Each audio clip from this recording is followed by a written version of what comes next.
हम बात करते हैं नीट 23 के एग्जाम के बारे में कि नीट 23 के जो एग्जाम के क्वेश्चंस है हमारा क्वेश्चन नंबर 21 उसमें क्या है।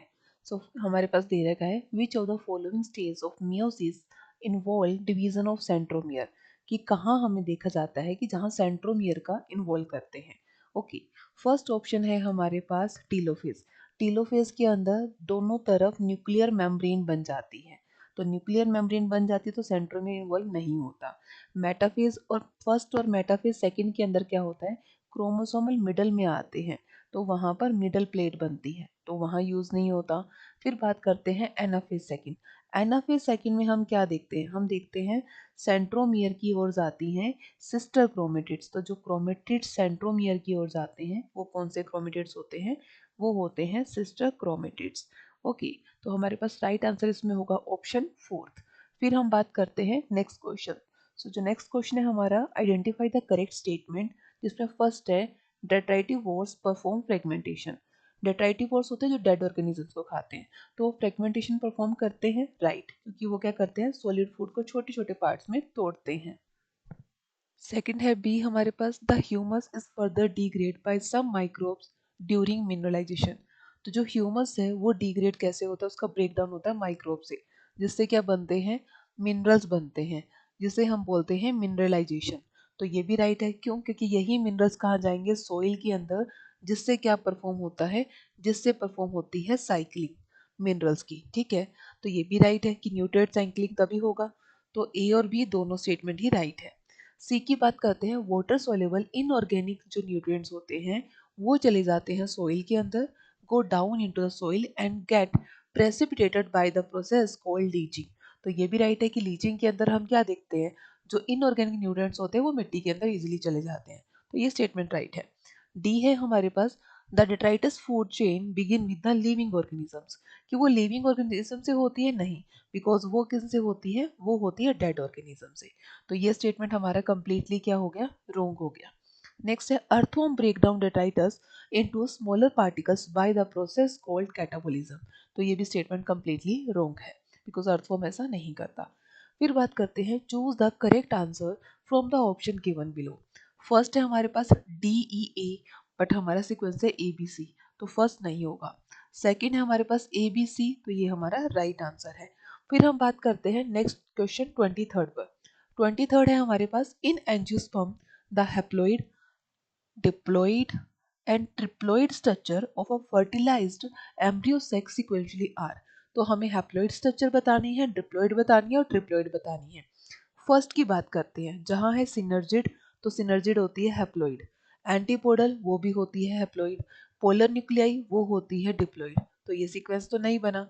सेकंड है सिनर्जिड प्राइमरी एंडोस्पर्म और जाइगोट, तो सिनर्जिड होती है हैप्लॉइड, प्राइमरी एंडोस्पर्म होता है ट्रिप्लॉइड और जाइगोट क्या होता है, ठीक है, तो जाइगोट होता है हमारे पास डिप्लॉइड। ठीक है, अब यहाँ पर क्यों नहीं है, क्योंकि हमें सीक्वेंस बताना है एन, 2n और 3n, क्योंकि उसने यहाँ मेंशन करा है कि सीक्वेंशियली बताना है। तो आपको मिस्टेक नहीं करना है कि सेकंड ऑप्शन आप करेक्ट कर दो। थर्ड है एंटीपोडल, जो कि होती है हैप्लॉइड, सिनर्जिड वो भी हैप्लॉइड और एंडोस्पर्म वो क्या है, वो है ट्रिप्लॉइड, तो वो भी नहीं हुआ। फिर बात करते हैं सिनर्जिड, तो सिनर्जिड होती है हैप्लॉइड, जाइगोट वो है डिप्लॉइड और एंडोस्पर्म वो है ट्रिप्लॉइड, तो हमारा सीक्वेंस सेम मैच हो रहा है, तो राइट आंसर होगा ऑप्शन फोर्थ। फिर बात करते हैं next question. Next 24th question है among the equal curator which one is considered the most important cause driving extinction of species। ऐसा कौन सा रीजन है जो बताता है कि स्पीशीज क्या हो रही है, एक्सटिंक्ट हो रही है। ठीक है, तो फर्स्ट इसके बाद को एक्सटिंक्शन, तो को एक्सटिंक्शन तो नहीं है, दो स्पीशीज अगर एक साथ इवॉल्व हो रही है फिर तो फिर भी कुछ चांसेस होता है इवोल्यूशन में, एक्सटिंक्शन में तो नहीं है। सेकंड है हैबिटेट लॉस एंड फ्रेगमेंटेशन, तो ये हमारा राइट आंसर क्यों है, क्योंकि हैबिटेट लॉस और फ्रेगमेंटेशन से क्या होता है, स्पीशीज बहुत ही ज्यादा एक्सटिंक्ट हो रही है, ये सबसे बड़ा कोज है। फिर बात करते हैं question number 25। In tissue culture system experiment leaf mesophyll cells are put in a culture medium to form callus. अब यहाँ पर लीफ मेसोफिल सेल्स को यूज कर रहे हैं किसको बनाने के लिए, कैलस के लिए। This phenomena may be called, तो इस फिनोमिना को क्या बोलते हैं। फर्स्ट है सेंसेस। सेंसेस का मतलब होता है एजिंग के लिए, जब सेल्स क्या होती है, ओल्ड होने लगती है, डेड होती है, तो ये तो वो नहीं है, तो फर्स्ट ऑप्शन नहीं आएगा। सेकंड है डिफरेंशिएशन। डिफरेंशिएशन का मतलब क्या है, जब डिवीजन वाली जो सेल्स होती हैं उनका क्या होता है, फ्यूचर डिसाइड करके उन्हें क्या करते हैं, उन्हें परमानेंट सेल में कन्वर्ट कर देते हैं जो कि डिवीजन ना करे। तो ऐसा तो नहीं है, क्यों? बिकॉज अब मेसोफिल सेल्स को कैलस करवाया जा रहा है, उसे कैलस में यूज कर रहे हैं, मतलब हम उसका क्या करवा रहे हैं, तो हम उसका करवा रहे हैं कल्चर, राइट। तो कल्चर करवा रहे हैं तो यहाँ वो सेल्स क्या करेगी, डिवीजन करेगी। तो हमें चाहिए कि वो डिवीजन करे, ना कि वो परमानेंट हो जाए। डी डिफरेंशिएशन क्यों है, बिकॉज मेसोफिल सेल्स पहले कौन सी सेल थी, पहले ये थी हमारे पास परमानेंट सेल, फिर वो किस में कन्वर्ट हुई, फिर वो कन्वर्ट हो रही है डिवीजन सेल में। तो ये प्रोसेस क्या होता है, ये प्रोसेस होता है डी डिफरेंशिएशन, जहां पर परमानेंट सेल्स को वापस मैसेज दिया जाता है कि नहीं, अब आप वापस डिवीजन करना स्टार्ट कर दो। ठीक है, तो राइट आंसर होगा option third, D differentiation. Question 26, in gene gun method used to introduce alien DNA into host cell, micro particles of, अब यहाँ पर माइक्रो पार्टिकल्स किसके यूज करेंगे, मेटल्स आर यूज। तो अगर हमारे पास जीन गन यूज कर रहे हैं तो ये हमारे पास डीएनए है, तो डीएनए का मोलिकुलर वेट क्या है, बहुत ही कम है। तो हमें ऐसी कोई मेटल यूज करनी है जो अगर हम होस्ट सेल के अंदर एंटर भी करवाएं तो वहां पर उसे डिजीज कोज ना करे। तो सिल्वर डिजीज कोज करती है, नहीं होगा। कॉपर ये भी डिजीज कोज करती है, नहीं होगा। जिंक है तो ये भी डिजीज कोज करती है, नहीं होगा। तो राइट आंसर है हमारे पास टंगस्टन और गोल्ड। तो डीएनए के ऊपर ऐसे रैपिंग करते हैं जिससे क्या होता है, डीएनए का मोलिकुलर वेट क्या हो जाता है, बढ़ जाता है। तो राइट आंसर होगा टंगस्टन और गोल्ड। तो अब नेक्स्ट जो क्वेश्चन है हमारे पास वो है question number 27, large colourful fragrant flower with nectar are seen in. तो यहाँ पर लार्ज भी है, कलरफुल भी है, फ्रेगनेंट वाले भी हैं, ठीक है। तो विंड पॉलिनेशन के अंदर तो कलरलेस होते हैं, बिकॉज वो क्या होते हैं, हल्के होनी चाहिए, तो वो साइज में स्मॉल होने चाहिए। तो विंड पॉलिनेशन तो नहीं होगा। इंसेक्ट पॉलिनेशन, रीजन क्या है, बिकॉज लार्ज भी है, कलरफुल है, तो इंसेक्ट को वो क्या करते हैं, अट्रैक्ट करते हैं। ठीक है, तो इंसेक्ट पॉलिनेशन राइट आंसर है। थर्ड, बर्ड पॉलिनेशन क्यों नहीं है, बिकॉज वो लार्ज नहीं होंगे। फोर्थ, बैट का, तो वो क्या होता है, बैट नाइट के अंदर करती है पॉलिनेशन में हाल, तो वो भी नहीं होगा। तो राइट आंसर होगा हमारे पास ऑप्शन सेकंड, इंसेक्ट पॉलिनेशन। अब हम बात करते हैं नेक्स्ट क्वेश्चन पर। नेक्स्ट क्वेश्चन है 28th, express sequence tags refer to, जिसे हम बोलते हैं ईएसटी। तो ये क्या बताते हैं, फर्स्ट है सर्टेन इंपॉर्टेंट एक्सप्रेस जीन्स, तो ऐसा तो नहीं बताते। बिकॉज होता क्या है, जो ईएसटी होती है ये करते क्या है, तो ये डीएनए के सीक्वेंस होते हैं जिनकी इंफॉर्मेशन होती है एमआरएनए के पास। ठीक है, तो वो एमआरएनए के फॉर्म जीन्स होते हैं। तो सेकंड है हमारे पास all genes that are express as a RNA, तो वो राइट है क्योंकि एमआरएनए किसका पार्ट है, आरएनए का। थर्ड है all gene are express as a protein, तो प्रोटीन से भी नहीं होंगे। ऑल जीन वेदर एक्सप्रेस और अनएक्सप्रेस, तो ये भी नहीं है। तो राइट आंसर है ऑप्शन सेकंड। फिर बात करते हैं question number 29, the movement and accumulation of ion across a membrane against their concentration gradient can be explain by. तो यहाँ पर क्या है, अब अगर अगेंस्ट द कंसंट्रेशन ग्रेडियंट है, मतलब वहां पर क्या यूज होती है, वहां पर यूज होती है एनर्जी। जैसे ही एनर्जी यूज होगी तो वो कौन सा ट्रांसपोर्ट होता है, एक्टिव ट्रांसपोर्ट। बिकॉज ऑस्मोसिस के अंदर पैसिव ट्रांसपोर्ट जैसा होता है, एनर्जी यूज नहीं होती, डिफ्यूजन में भी नहीं होती, पैसिव ट्रांसपोर्ट में भी नहीं होती। तो राइट आंसर होगा option first.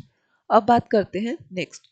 Next question number 30 है, given below are the two statement, one is labelled as assertion and the other is labelled as reason. So assertion है हमारे पास, ATP is used as a two-step in glycolysis. Okay.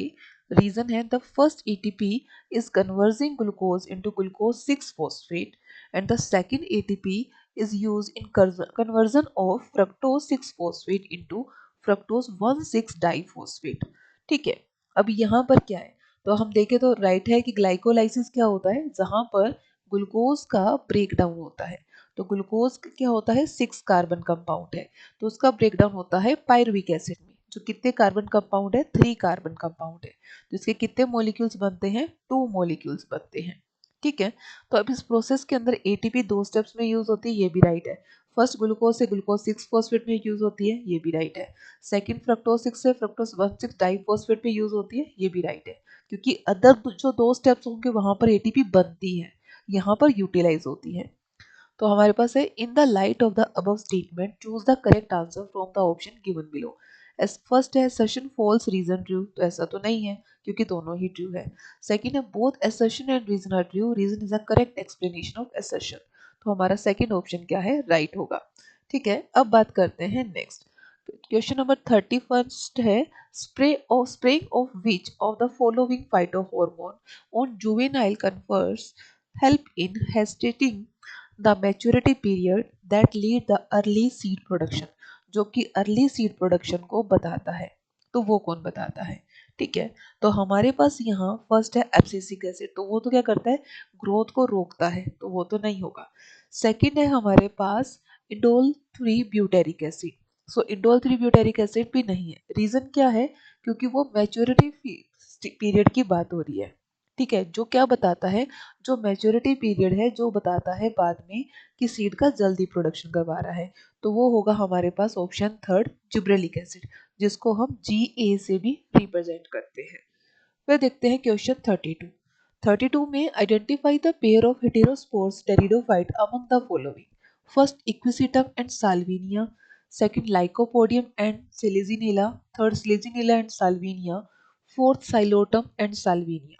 तो यहाँ पे कौन सा right answer होगा, तो right answer होगा लाइकोपोडियम एंड सेलेजिनेला, जो किसको बिलोंग करते हैं, हेटेरोस्पोरी, यानी कि इसमें टू टाइप्स के स्पोर्स देखने को मिलते हैं, माइक्रोस्पोर्स जो साइज में स्मॉल होंगे जो बताते हैं मेल गैमीट को, दूसरे हैं मैक्रोस्पोर जो साइज में क्या होंगे, बड़े होंगे, जो बताते किसको हैं, जो बताते हैं फीमेल गैमीट को।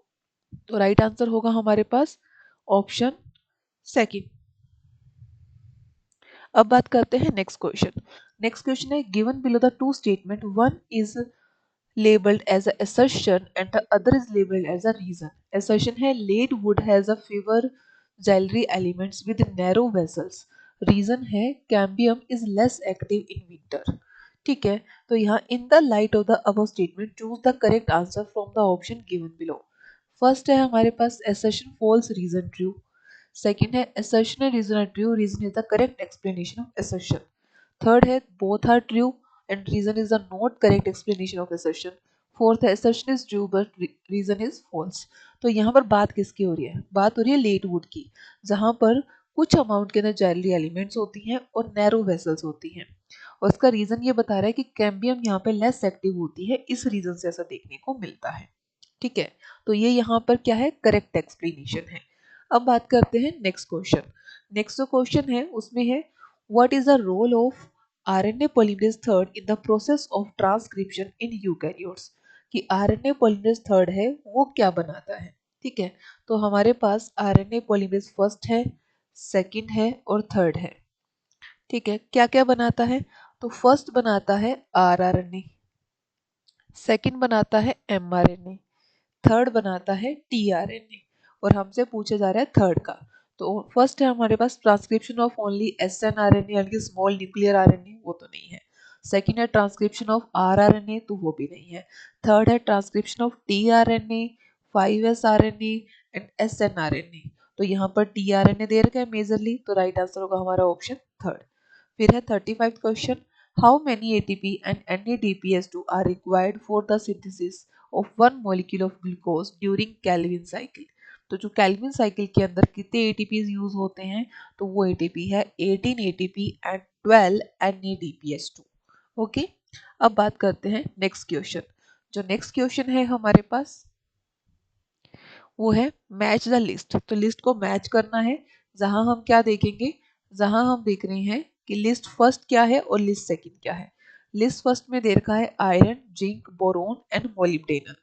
लिस्ट सेकंड में दे रखा है सिंथेसिस ऑफ ऑक्सीजन, सेकंड है component of nitrate reductase, third है एक्टिवेटर ऑफ कैटालिस, फोर्थ है सेल इलोंगेशन एंड डिफरेंशिएशन। तो यहाँ मैच करने हैं हमें। तो फर्स्ट हमारे पास है आयरन, तो आयरन किसके लिए हेल्प करता है, ये पूछा है।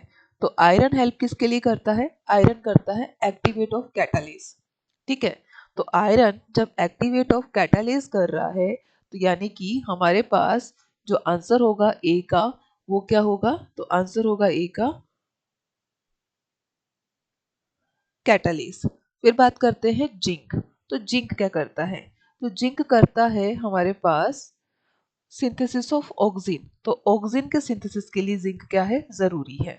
फिर बात करते हैं नेक्स्ट है हमारे पास बोरोन। तो बोरोन क्या करता है, बोरोन करता है cell elongation and differentiation.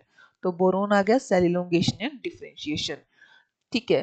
Fourth है मोलिब्डेनम, MO जिसे हम बात करते हैं, तो वो क्या करता है, वो करता है हमारे पास कंपोनेंट्स बनाता है, ठीक है। तो वो क्या कर रहा है, तो वो कर रहा है कंपोनेंट ऑफ नाइट्रेट रिडक्टेज। तो राइट आंसर होगा हमारे पास ऑप्शन फोर्थ। ओके, अब बात करते हैं next question. How many different protein does the ribosomal consist of, इनकी राइबोसोम्स कितने प्रोटीन कंसिस्ट करता है।